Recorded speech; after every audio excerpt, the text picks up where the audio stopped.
Good morning friends. এয়া ৰাতিপুৱা বেটাক স্কুললৈ উলিয়ালোঁ, এইখিনিতে বহি আছোঁ গাড়ী আহিব বুলি। তাৰপিছত মোৰ ফুলখিনি অলপ দেখুৱাইছোঁ চাওকচোন, ভালকৈ চিডিল কৰি থোৱাগৈ নাই, য'তে যেনেকৈ পাইছোঁ আচলতে তেনেকৈ থৈ গৈছোঁ মই। এফালে এয়া অ'ত ত'ত তেনেকৈ থৈ গৈছোঁ, পিছতহে লাহে লাহে চিডিল কৰিম আৰু। তাৰপিছত এইফালে সেয়া ফুল দেখিছেনে গোটেইখিনি।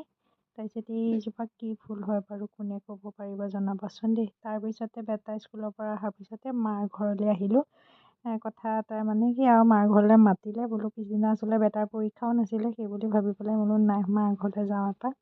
তাৰপিছতে মাৰ ঘৰলৈ আহি থাকোঁতে অকণ ভিডিঅ' ক্লিপ ৰাখি চাওকচোন, পথাৰখন ইমান ধুনীয়া লাগিছে দেখি, নহয়নে বাৰু। চবফালে সেউজীয়া সেউজীয়া সেউজীয়া হৈ থাকে, খুব ভাল লাগে ন এনেকুৱা পৰিৱেশ। কোনে কোনে ভাল পায় বাৰু এনেকুৱা পৰিৱেশটো জনাবচোন দেই। তাৰপিছতে মাৰ ঘৰ আহি পাই গ'লোহি, পাই পূৰা কামত লাগিলোঁ আচলতে। চব্জি কাটি দিয়াত লাগিলে, এইফালে চালাড বনালোঁ মই। ভাত বাৰু ভাইটিয়ে বনালে দেই, এইফালে মাংস বনালে ভাইটিয়ে। তাৰপিছত এইফালে দালিত তেল মাৰিবৰ কাৰণে ঠিক ঠাক কৰি আছে বাৰু ধুনীয়াকৈ। তাৰপিছত এইফালে দেখিছেনে, মিস্ত্ৰীয়ে কাম লাগি আছিলে, সেইকাৰণে আজি মানুহ সৰহ হোৱা দেখি খানা নিচিনা হ'ব বুলি কোৱাৰ কাৰণে ৰ'বই নোৱাৰিলোঁ আৰু, সেইকাৰণে গুচি আহিলোঁ ঘৰলৈ খানা খাবৰ কাৰণে। তাৰপিছত এইফালে দেখিছে নহয়, দুইটা পূৰা কুকুৰটোৰ লগত লাগি আছে। ইমান ভাল পায় নহয় সি, পূৰা ভতিজাজনীৰ লগত। দুইটা কুকুৰটোক একদম কি কৰি আছে ঠিক নাই আৰু দুইটাই। সিও একদম ধুনীয়াকৈ পাতি দিছে কুকুৰটোৱে। সেয়া চাওকচোন, পূৰা দুইটা খেলাত ব্যস্ত হৈ আছে। ইয়ালৈ আহিলে খুব ভাল পায়, বাহিৰত ওলাব পাৰে, খেলিব পাৰে যে, খুব ভাল পায় সি আচলতে। তাৰপিছত সেয়া কুকুৰটোৰ লগতে কিবা মই আচলতে ভইচবিলাক কাটি দিলোঁ। তাৰপিছতে এইফালে দালি উতল আহি গ'ল, ভাইটিয়ে দালিত তেল মাৰি দিলে। তাৰপিছতে দালি উতলি আছে। তাৰপিছত এইফালে অকণমান ঘুটনি মাৰি দিছে। কোনে কোনে এনেকৈ ঘুটনি মাৰে বাৰু জনাবচোন দেই দালিত। তাৰপিছতে এইফালে মিস্ত্ৰীক ভাত দি দিলে, এইফালে মা ভাত দি আছে, ভাইটিও দুইটাই লাগিছে বাৰু সমানে। তেওঁলোকক ভাত দি দিলে আগতীয়াকৈ খাবৰ কাৰণে। খাই কৰি লৈ তাৰপিছত আমি ৰাতি 9টা চাৰে 9টামান 10টামানেই বাজিব সময় হৈ গ'লহি। তাৰপিছত গুচি আহিলোঁ ঘৰলৈ। তাৰপিছত ৰাতিৰ পৰিৱেশ চাওকচোন, এতিয়া আন্ধাৰ হৈ আহিছে পূৰা। তাৰপিছত আহি আমাৰ পানীখাইটি পাই গ'লহি। পানীখাইটিত বেটা আকৌ পনীৰ খাবলৈ মন গ'ল। তাৰপিছত দেউতাকে পনীৰ আনিবলৈ গ'ল, মই ৰাস্তাতে ৰৈ থাকিলোঁ বাৰু অলপ সময়। মই সিফালে পাৰ হৈ নগ'লোগৈ।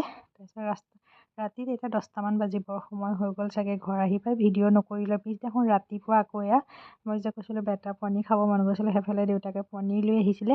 ৰাতিপুৱা বোলো নাই বনাই দিওঁ দুপৰীয়া সাজৰ কাৰণে। সেইফালে গোটেইখিনি ঠিক ঠাক কৰি ল'লোঁ।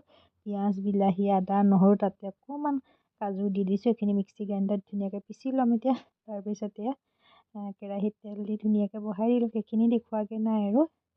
তাৰপিছতে অকণমান নহৰু গোন্ধটো, পিঁয়াজৰ গোন্ধটো, কেঁচা গোন্ধটো যোৱালৈকে ভাজি আছোঁ। ভাজি হোৱাৰ পিছতে পনীৰখিনি দি দিম ইয়াতে। এতিয়া পনীৰখিনি দি দিলোঁ। কোনে কোনে এনেকৈ খাই ভাল পায় জনাবচোন দেই। তাৰপিছতে এইফালে মোৰ পনীৰ ধুনীয়াকৈ হৈ গ'ল। অকণমান গ্ৰেভি নিচিনাকৈ বনাইছোঁ, এনেকৈ খাই ভাল লাগে আচলতে। তাৰপিছত শেষত অকণমান ধনিয়া পাত দি দিলোঁ। ধনিয়া পাত দিলে কোনে কোনে খাই ভাল পায় বাৰু জনাবচোন। খুব ধুনীয়া লাগে নহয়নে গোন্ধটো, আৰু খায়ো ভাল লাগে। ধনিয়া পাতৰ ছিজনত ধনিয়া দিলে খুব খাই ভাল লাগে আচলতে। কিবা এটা সোৱাদ হোৱা নিচিনা লাগে। তাৰপিছতে ভাজিলোঁ এইফালে দালিখিনি ধুনীয়াকৈ গৰম মাৰি ল'লোঁ। এইফালে মূলা ভাজিলোঁ। তাৰপিছত আকৌ চাহ একাপ ধুনীয়াকৈ লৈ ল'লোঁ তাৰ মাজতে খাবৰ কাৰণে। কোনে কোনে চাহ খাই বাৰু ভাত বনোৱাৰ মাজতে জনাবচোন দেই। তাৰপিছতে খাবলৈ বহুত টেষ্টি হৈছে। তাৰপিছত এইফালে ভাত ধুনীয়াকৈ হাজবেণ্ডৰ কাৰণে ধুনীয়াকৈ বাঢ়ি কৰি উলিয়াই দিলোঁ আচলতে। তেওঁ সোনকালে খাই যাব। এইফালে আমলেট এটা কৰি লৈ এইফালে ভাজিছিলোঁ,